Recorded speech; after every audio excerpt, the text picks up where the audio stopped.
Welcome to the Alpha podcast, hosted by Mark Randall and Stephen Goldstein and sponsored by the Society of Technical Analysts, the STA.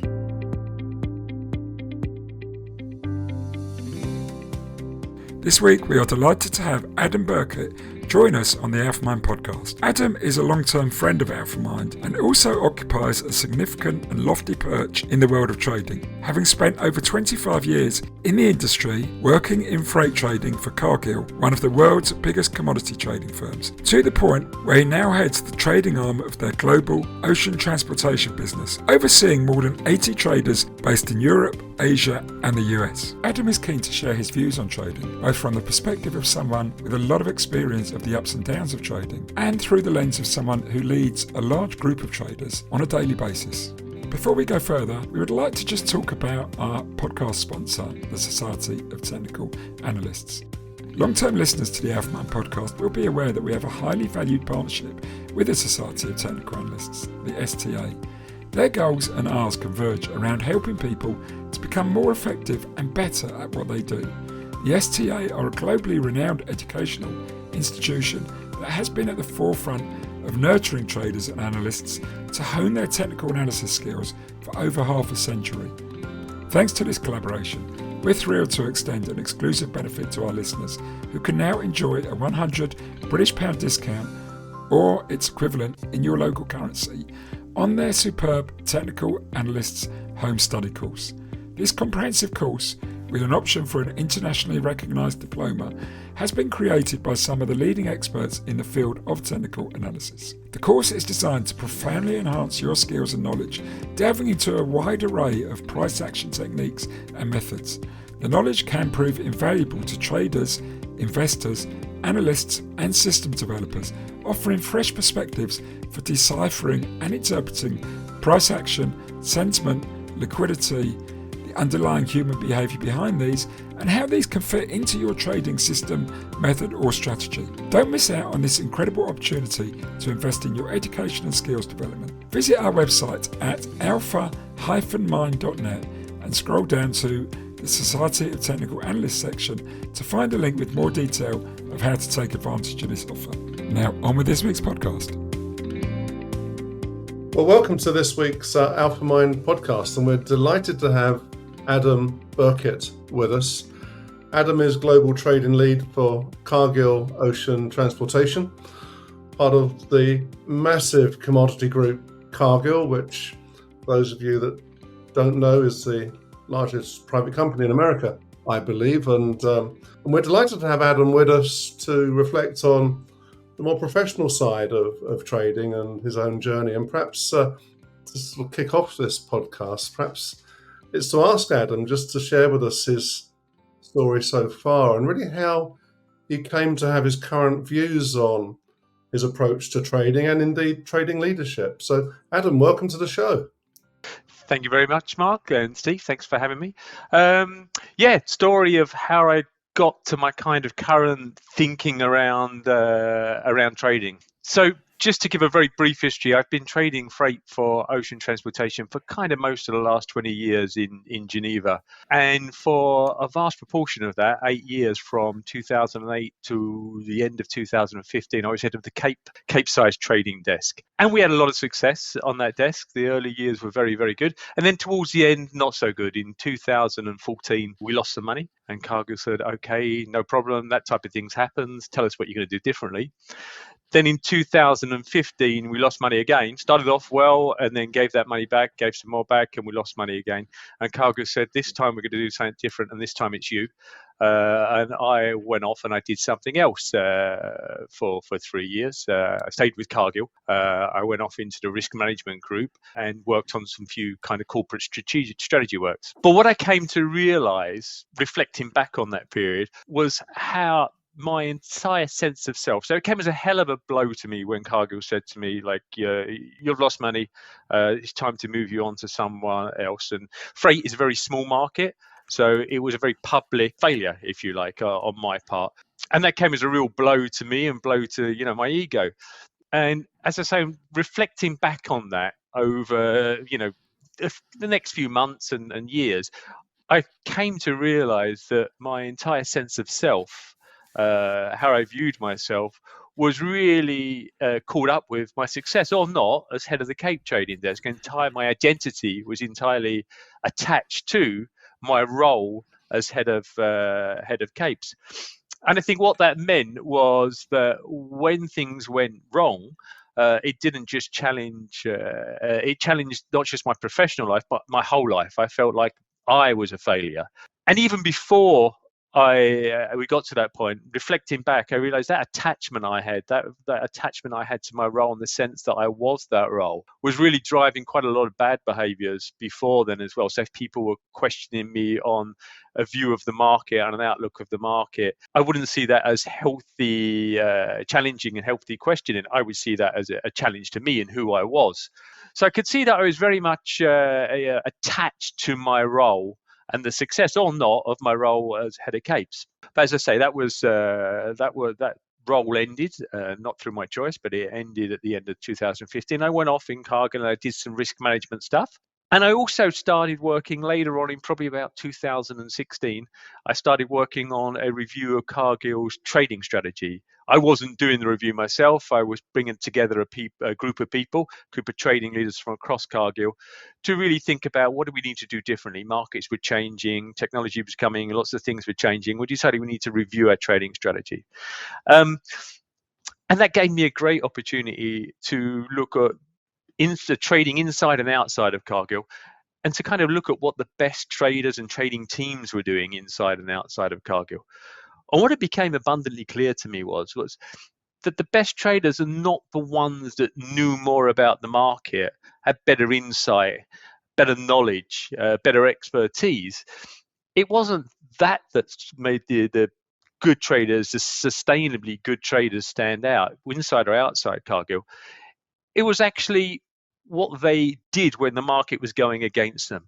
It's how they behaved, and their ability to disassociate from the views that they may have had yesterday and not attached to those market views, but actually be willing to challenge those market views on an almost daily basis. They were completely unattached to their own market views.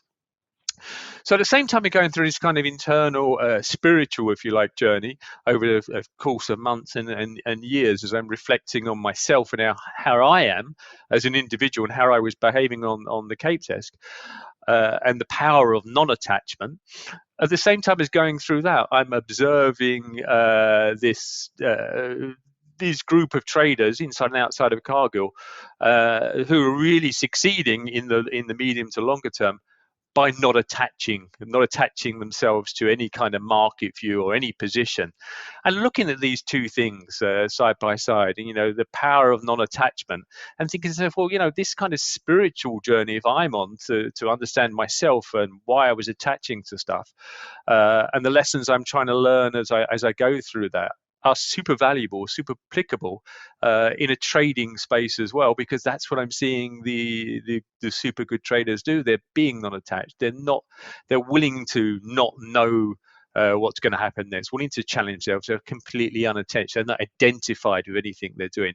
So, that's how I put these things together and started doing a little bit of research on spirituality trading and this kind of stuff. And that's how I found you guys all those years ago. No, well, we're delighted you found us, and thank you for sharing that journey. And within that journey, you were also sharing your sort of vulnerability in a way, and being willing to talk about failure. And I think that's really a real strength. That's really, really important. Are you able to briefly talk about how that felt to deal with that? And did you get rid of that sense of failure and the feelings that went with it overnight, or did it take quite a while to move on and let go of that? It takes a while, Mark. I think those things. The understanding I tried to put as concisely as I could to you guys where I am now didn't appear overnight. It evolved over a period of months and a lot of reflection and a lot of pain. It's only through that did I realize that actually what I was doing was attaching myself to the role, identifying myself to that role. and came to the realization that when you identify with any role you happen to currently be playing in your life, whether it's a role at work or a role in the family, if you identify your sense of self with that, any role or any possession or anything like this, it will change, it will go, and you will be causing yourself a lot of pain. So that realization wasn't overnight. That came at me, over a number of months, really. And I think it's still something that we must continually get used to. I think alongside this idea that you don't attach to your market view, alongside is really being aware of any of our lack of ability to actually know for certain what the future brings. The future really only exists of a set of possibilities, and those possibilities are ever evolving into new probabilities. We don't know what's around the corner. And I think rather than framing it today as failing to know the future or failing in your trading position, I think it's more accepting the limits of your own knowledge, not attaching to what you think you know, frees you from that kind of sense of failure, if you like, because you have an acceptance that you don't know what the future brings, and random things will happen, unknowable things will happen. And if you're not attached to it, you won't see that as a failure to yourself, because you're not attached to what you believe is your ability to predict the future. If you're not attached to it, you don't necessarily see that as failure. You see that as updating your set of probabilities about what the future possibilities could bring. But all these things and don't come overnight. They all evolve in your thinking, and as you reflect on your experiences. There's a very interesting journey, and I'm hearing it in what you said, that is fascinating. And I think it's almost the essence of what we try and do here in Alpha Mind, which is getting to that next level of how do you become a great trader. You learn all the fundamentals and basics of what you do, and you go through the experience with those. You learn what are markets, you learn what are the products in the markets, you learn how to form an opinion, you learn how to form a trading idea, which is very different to having an opinion. And then you evolve that into a practice over time, and you think it's about getting all of this right. Then it always comes back to you, and that is the hardest part of it. Where you talked about, the spiritual side of this job, we call it the soul element, the stuff that's ego, identity, personality, how you feel, how it makes you feel. These are the big challenges. When we work with traders, myself and Mark have been around the block a little bit as in markets ourselves. We went through that, but it's always amazing when we speak to traders who have been doing this for 20 or 30 years and they are still battling with that aspect. It never goes away. You never beat it. And like you say, it's the best traders are the ones who can detach. But even then, even they struggle at times with that because we're human. It's almost like, that humanity, that who we are, our relationship with ourselves, that relationship with failure, which is such a big part of our, how we end up. And I think you were alluding to almost when things weren't going right. And you talked about that very public aspect of everyone seeing in a small market that you'd almost sort of been demoted is the probably the nice way of looking at it. That creates this, what must have been just an identity challenge for you. Suddenly questioning yourself. Who am I? What am I? What am I good at? What am I not good at? The whole world's looking at me. The whole world isn't looking at you, as we know, but that's what the mind is thinking. Yeah, absolutely, Steve. I think I think it takes a while for us all to realise that as humans, we've got a bunch of thoughts going on all day long, and we've got a bunch of emotions going on all day long as well. But we're not those thoughts and emotions. We're the one observing those thoughts and those emotions. And I think when you can observe yourself in a non-judgmental way, so don't observe your thoughts and judge them. Don't observe your emotions and judge them. When you can observe those thoughts and emotions dispassionately as just being the natural result of being a human, then you can actually free yourself from reacting to them. I think it's reacting to the thoughts and emotions that we have thousands of times a day that is the issue. But once you realize that you're not those thoughts and emotions, you're the one that is observing them, you actually do free yourself from reacting to them. That said, this is really easy to say on a podcast and in theory, but when you're in the height of battle, whatever it is you're doing, whether it's trading or any other field, that doesn't come naturally. You have to stop and reflect on it. It's often through reflection you realize that you actually were responding to your thoughts and emotions. But that doesn't come easily. We're not programmed that way. We're neurologically programmed to have egos and to know and to be certain about stuff. We're not programmed to accept the limits of our control over events, and actually then we judge our own thoughts and emotions as part of that, I think. Yeah, and that's a fascinating part of this job, is that we forget that we are social beings, and we do care what other people think about us, and we do try to avoid, our ego is a defense mechanism to try and avoid us, or avoid being looked at with shame within the group, within our tribe. Mm-hmm. Is a way almost to speak about it. And that there is safety in the tribe, and safety in being closer to the center, or the top of the tribe. Yeah, that's right. I think that as you're saying that, it makes me think about, as in Cargill, in ocean transportation in Cargill, we trade in teams. We're not a set of individual traders trading their own positions. We've got 6 or 7 trading teams, varying sizes from 3 people up to 15, depending on the markets that they're trading, global teams. And I think that trading in teams is really important, because we're all of us, every human alive is biased. We're all the sum of our experiences, and we all have an ego, and we carry those experiences through our life with us, and we're the sum of our biases. And I don't ask people not to be biased and not to have an ego. It's like you said, it's part of the human condition. You wouldn't actually be able to do that. I ask people to be aware of the fact that they've got those biases and those egos.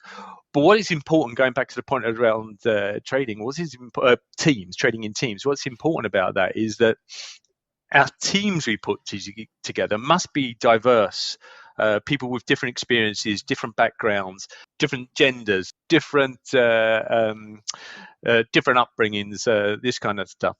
It's super important, because then we're bringing together people who've got a bunch of different experiences and a bunch of different biases and a bunch of different egos. And then when you put them together as a team, they should approach new situations, not looking for like a tribe where everyone looks the same, but a tribe where everyone is different.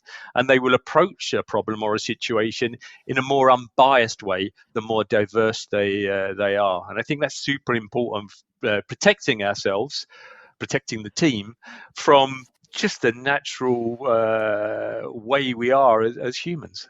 Yeah, I think that's often, forgotten about. One of the aspects of the push in the businesses for diversity and inclusion is that there's a huge element to that of bringing in new ideas, new thinking, different views, different ways of sort of perceiving the world. Where I've seen so many problems in teams in the past is where everyone is of the same mindset. Everyone has the same worldview, and so often that ends up leading to a car crash. Yeah, no, absolutely. If you go back to the start of it, we tend to have an ego and biases. We tend to attach to views. If we all look the same, we're attaching to the same views. And then we'll attach as a group to the very same view, and we'll all be compounding each other's conviction that view is correct. So we need the diversity within our trading teams to have different views. So we do ask ourselves the question, and we don't attach to one view. So we approach it from the individual side of things. First of all, trying to talk to people about, how we think about things as humans and as traders. And that's where you guys have done some work with our teams. So first, we try to approach it from talking to the individual. But the second layer of defense, if you like, is the fact that we have teams, and we try to have very diverse teams, so that we've got that we don't develop an echo chamber or groupthink. They've actually got a set of traders, a trading team that is unbiased in its total. Yeah, that word echo chamber is so evident out there in the world of trading. We see it all the time where it's just the like-minded get stick together and hire the same and whatnot. But I imagine that diversity, Adam, is also shining through to the external market about how the external market, like clients, are seeing Cargill with this increased diversity across your business. Well, look, I can't answer for our external clients, Mark. You'd have to ask them. I think it's something that's very important to us, and we believe wholeheartedly, for the reason I've just explained, that why we should continue down that path. And I think we've made a lot of great progress over the last couple of years. But there's always more we can do as well. We focus a lot on bringing those diverse teams in. We have to focus a lot on inclusivity as well.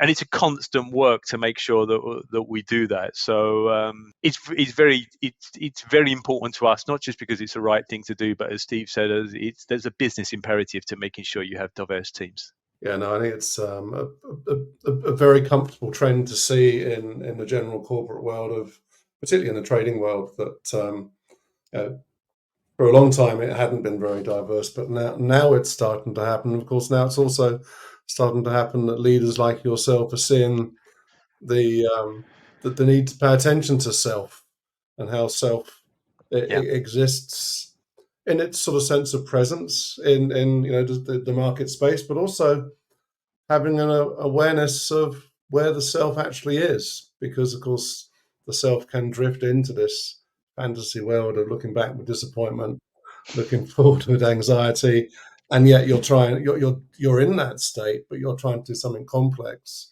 And of course, that then leads to difficulties around doing things at work. So actually, I know a lot of work you've done has been around that. Just the awareness of your state is really important. But actually knowing that you can drift off.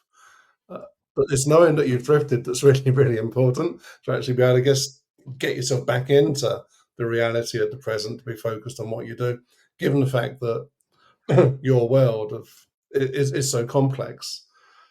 And if you perhaps focus on your own self in that journey, I guess there are times when you must have been sort of stuck in a bit of a spiral of maybe like many of us, you sort of negative think and you kind of need to break out of it. What are things that you did for yourself that helped you sort of get through those phases, even be they micro ones or macro ones? Well, the big one I didn't get through is Cargill that said you're going to move on and do another job, and that was solved for me. That was any mental trick of my own, Mark. Yes, I did like the fact you came back. You did come back though. You returned. Yeah, of course. After reflecting things, it was actually a fantastic experience because it gave me an opportunity to see something different, to experience something different as well, to experience what it was like to be. When I went into the risk management group, everyone in that group knew more about risk management than I do. They probably still know more about it today after having me spent 3 years there. But what it was like to lead a group of people where everyone else knew more than you. And I think that was also super important to understand that in that instance, you don't have an ego. You don't know anything at all about the field you're leading people in. So it was a very valuable experience to learn what that's like. And you ask every question. You go into every conversation with a very open mind, beginner's mind. It was actually a beginner's mind. I didn't know anything about that. Not like being a beginner's mind, but having one at that point. And that was very empowering, actually. And that's something I try to take with me today. Is try to approach every situation with an open mind and not with a expectation that I know what's going to happen in the future. I know how to solve this problem. I know what we should be doing in these circumstances, because as we've seen over the last 2 or 3 years, it's completely impossible for any of us to know what's gonna bring. So that was a super valuable experience for me to do that and to understand what it was like to be in a position where everybody knew more than me. And that's the kind of experience that I've taken with me today to try to make sure when I see myself attaching to a view that I say, okay, well, now you know what you're doing. Now you need to go back to some of that stuff where you have a more of a beginner's mind and you're not attaching, and you're being more open-minded about this. And it goes back to what I said earlier about knowing all of us have the ability to observe ourselves and dispassionately observe ourselves, so you can see what you're doing, not right at the time, because often that's in the heat of battle, but later on you see what you've done and you can actually go back and correct yourself in the next phase of what it is you're about to do. Very interesting. Do you think some of these skills, if you'd had them at the very early part of your career, just whether the trajectory would have been vastly different? That's a good question. I really thought about that one, Mark. I think probably at the start of my career, working for a big commodity house like Cargill, we had an informational advantage. And I think there was periods at that time where actually you could believe that you knew more than others in a company like Cargill and trade on your informational advantage. But I think that disappeared in the last 10 years, and that's gone for some time now. We have no informational advantage. We have a large presence, and that gives us a very good opportunity to observe the present, but we have no informational advantage. So I don't think it would have changed the early part of my career, but I think from 10 years ago onwards, from 2012 onwards, I think it would have meant that if I'd been able to recognize that the information advantage was gone and actually I don't know what's going to happen next, and I think releasing myself from attaching to my role as head of Capes and thinking that I needed to know what was going to happen next, I think it would have been a different result, but it would mean that I wasn't where I am today. So we've all got a journey to go on, and this was the journey that I went, and it brought me to where I am today, which I like very much. So yeah, it could have been very different, and I could have done things a lot better, particularly in those latter years. And I think I could have been a lot less of a pain in the arse to people in my life as well, not just at work, but at home as well. So that attaching your sense of identity to something that's not going well means you bring that home with you, and you're quite difficult to live with as well. So I think it probably would have impacted quite a lot of my career, and probably for the home life as well for better. But like I say, it's ended with me where I am now, and and I like the journey I've been on. Now I can reflect on it. It's great to hear this and to see your resilience as well.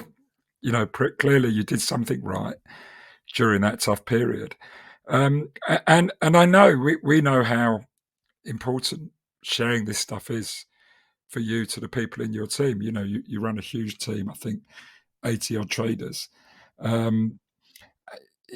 You're really passionate about helping them develop, helping them become stronger. What are some of the principles that you've taken from your own experience that you try and share with them and encourage them to explore?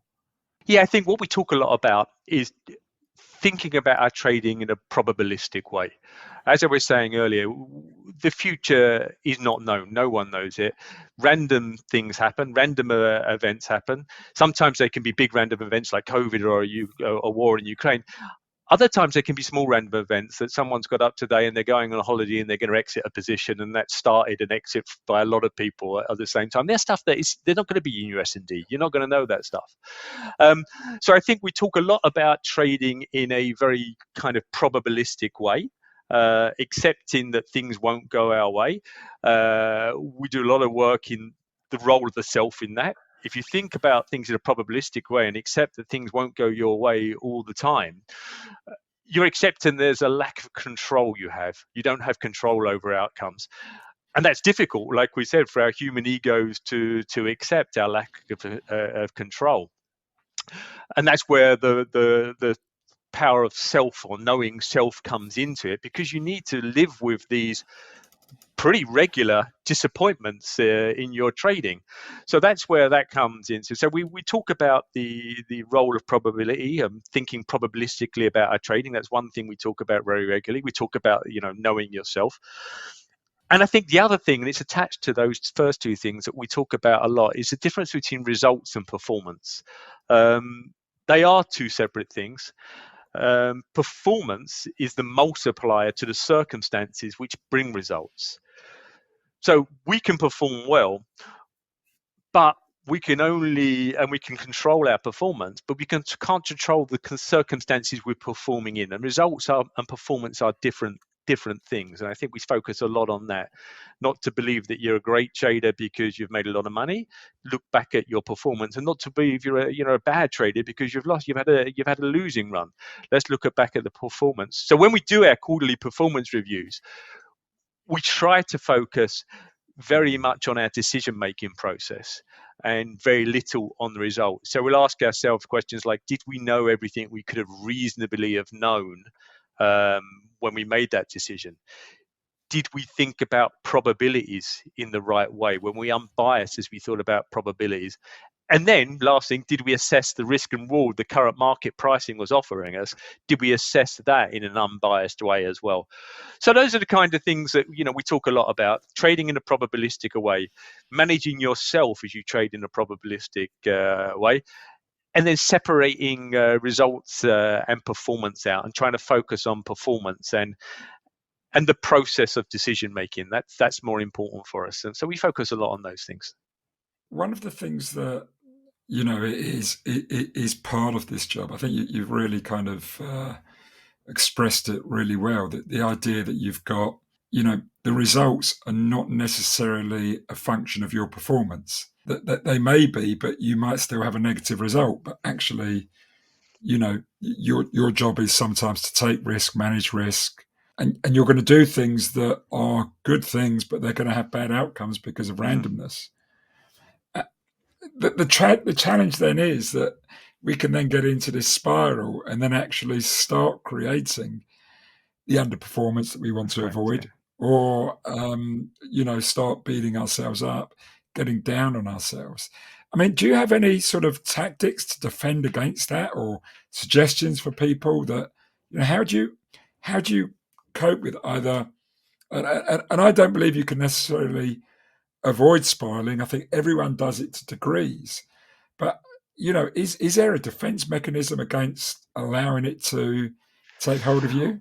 Well, I think within Cargill we have kind of three defense mechanisms, I would say. I think the first one is focusing on the individual, and this is my role as a trading lead, and the other trading leads report into me with their teams, is to make sure they're speaking to the individuals about exactly the things we just discussed in your last question. The second layer is the teams we have in place, so that actually if any one trader is getting attached to a market view and be spiraling out of control when things are going wrong and they're chasing results, that we have a team approach rather than one individual that protects us. And then the third layer of defense is the controls, the risk controls and the trading controls we have in place, limits, drawdown limits, VAR limits, stress limits, this kind of stuff. And that's a kind of three-layered approach. I think, if I'm thinking about it more individually and what advice I would give to people, I would say first thing is try to read a few books to try to understand the difference between your thoughts and emotions in yourself and how we are not those things. Some great books out there by Eckhart Tolle, by Michael Singer that I recommend to people. And they talk very much about us not being our thoughts and our emotions and help you to be aware of those things and lead you to non-attachment with them. I think that's the first thing I would recommend to people, because I think if you're not identified with your results, you're less likely to spiral out of control when things, like you say, inevitably go against you over a period of time. And the other thing I would say to people is have a foil. If you're trading on your own, make sure you've got other people you chat to as well. If we could just dig in a little bit deeper, because that phrase we hear a lot is you aren't your feelings, you aren't your emotions. It's a wonderful thing to have, but what exactly does it mean? Yeah, well, look, I'm not a psychologist and I'm not a neurologist, so I would say all of these things are amateur. I would say, what I think it means, Steve, is that our human nature leads us to believe in our own thoughts, believe in our own stories, and attach our sense of identity to the story we've told ourselves. And that can mean that we become overconfident when things are going well. We can become unconfident when they're going bad. If our ego is hurt by that, we can spiral out of control as we're chasing results. That's how it manifests itself in the trading world. So, what I'm talking about there is once you can bring yourself to this understanding that you're not your stories your mind is telling us, you're telling yourself, and the emotions that's bringing itself, you free yourself to observe your own actions and observe your own reactions to situations. And in doing that, it kind of frees you from those automatic reactions that can lead to the spiraling out of control that you were talking about, Steve. And in terms of, because that is what takes you away from being present.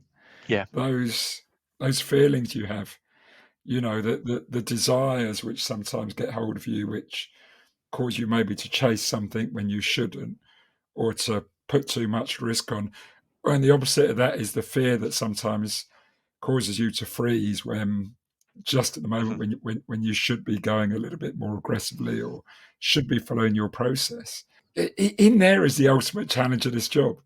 And that's why I think you talk about spirituality. Yeah, it's the thing is, we've chatted to this with you guys over a beer a couple of times, and I think they're very different things. I think self-improvement is skin deep. It's a veneer that gets painted across things very often. I think spirituality is deeper than that. I think it talks about not trying to be better, but realizing you're okay, being comfortable with who you are, being comfortable with the thoughts and emotions that you have observed in yourself. So I think they are very different things. And I'm not particularly fond of phrases like managing the brand, which I sometimes hear in the corporate world.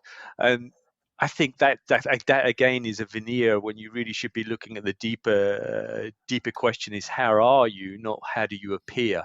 How are you thinking about things? I think those are the much more important areas. And when you're able to observe yourself in the way that we have discussed and free yourself from knowing, you both have said it, you allow yourself to be more present in the moment. And it's important to realize how powerful being present is. If you've predicted something and you develop a very blinkered view and you're looking for confirmation of the view that you have, whereas if you're able to release yourself from attaching to any view and you release yourself by observing your emotions into being present, you've got a whole world of observations that you can have in front of you today, and you free yourself up to look at the present now and be present and look at the observations you have in front of you and reacting to those. And often that's super, super powerful, because actually you're working against some people who are actually attaching themselves to a sense of a view of the future, where actually you can be very, very successful by being very good at observing the present. But to do that, you need to be present, and then you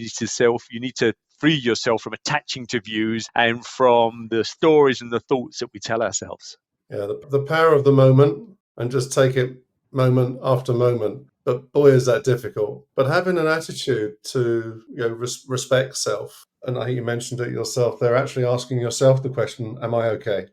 We ask each other's, are you okay? But actually having some compassion towards yourself, to be bothered to look after it, and to have things that are spiritual and maybe things that really support your backbone as a person. I think is incredibly important. I mean, I have my own journey where mindfulness delivers that to me, and yet there are times when you do sense it's a superpower. If there's anything that can do to help you manage self to be in a high definition state of presence, there's presence, but actually there's, it might be a version of black and white, but actually there's a higher state, and the higher state of presence you can achieve, then your self-worth improves with that, your general positivity improves with that. And of course, we've talked about getting trapped in your thoughts and the storylines and the drama that presents, but what it actually creates is quite a negative outlook and a negative person. And of course, negative people are quite difficult to be around. So if you're working within a team and someone's in that state, it's quite, and particularly if they're a leader, it's quite a difficult state to try to control. So being aware you've drifted into that state and getting yourself back out by essentially being present gives you a chance of getting back to being positive. So and those are not trading terms. They're very human qualities and human terms. And after all, we are all in this environment trying to get on with each other and trying to work with each other and drive a business, in your case, forward. And so, those things are not about the process of a trade, they're about the process of you. Yeah, I mean, we don't go to work as a bunch of robots. We go to work as human beings, and we're all humans interacting with the market, not a bunch of algorithms and a bunch of robots. So it's super important to that. That recognizing the role of the individual, the role of the person within the trading process, and managing yourself and your emotions, I think is critical, because we are human and we don't stop being human when we sit down at our trading desk in the morning. No, and then going back to the point of vulnerability we spoke about earlier, that there are times when it's okay to ask for help as well, and feeling that you have an environment where you can ask for help is also super important. And I sense that that's a culture you're looking to build there as well. Yeah, it's critically important. We none of us know what the future is going to bring. None of us know every fact that's going to help us get to that. We need help from each other, and you need help as well in managing yourself. So, that's why I'm very open about, my own struggles at times and the journey I've been through, and I talk about it very regularly, on the trading floor with the people, or in venues like this. I don't think it's super important, because everyone needs to know that everyone else is going through a similar kind of struggle. You're not unique, although you may very well feel it, and there'll be a bunch of guys down the bar telling you they know exactly what's going to happen next and how much money they've made in doing that. But the reality is, we're all struggling through this journey, and it's not just okay to ask for help. Do it. We're all gonna benefit if we all reach out and to each other and ask for help with either building a market opinion or how you're feeling about yourself. I think there is a thing in trading which doesn't get any airtime as far as I know, and it's that most people are afraid to ask for help. And when you think about that, most people won't. Yeah, very true. I think, when you look at trading 20, 30 years ago, the image that we believe we needed to live up to was one where a trader is all knowing, you know what's going to happen, and you're right, and you don't need help from everybody. And I think, over the last 10 years, I think there's been a movement away from that, to actually the acceptance that we don't know what's going to happen, and we will need to help from individuals and from the teams that you're working with, and we'll need help with managing ourselves through that. So I think it's moved a long way from when we started our careers to where we are now, and I think it's the better for it as well. I'm really mindful of the time here, and that we've got to start wrapping this up. I'm going to hand over to you, Mark. But anything you want to add, Adam? No, I think you've let me pontificate a lot of things that I'm not particularly qualified to pontificate around psychology and this kind of stuff. And I think probably it's a good place to stop there. It's been great having joining you guys and chatting away about this stuff. So thank you. Brilliant. Well, thank you for your time, and thank you for willing to be such a great guest and talk about these things.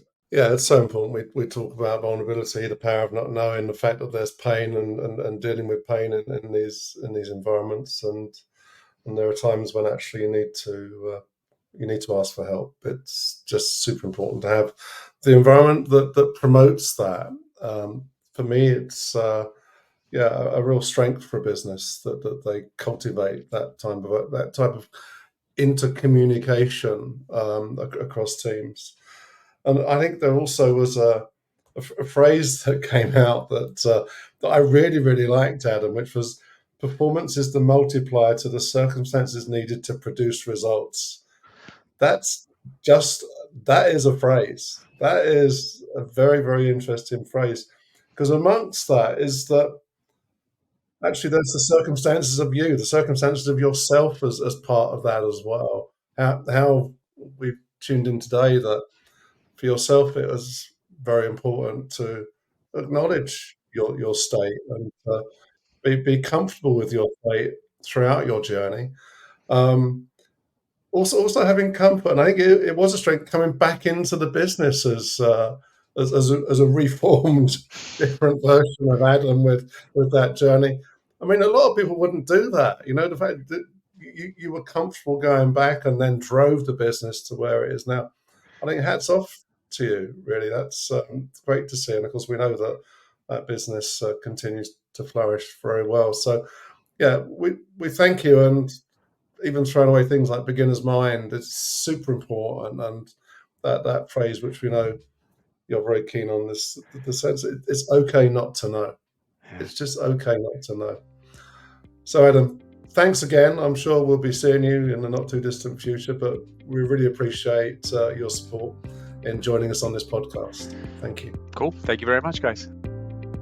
Thank you for listening today. We hope you got a lot of value from this podcast. But before we go, we just want to say a little bit about some of the services that we offer to individuals and businesses at AlphaMind. One of the principles we subscribe to is the idea that the best investment you can make for yourself is in yourself, and the best investment a business can make is in its people and its talent.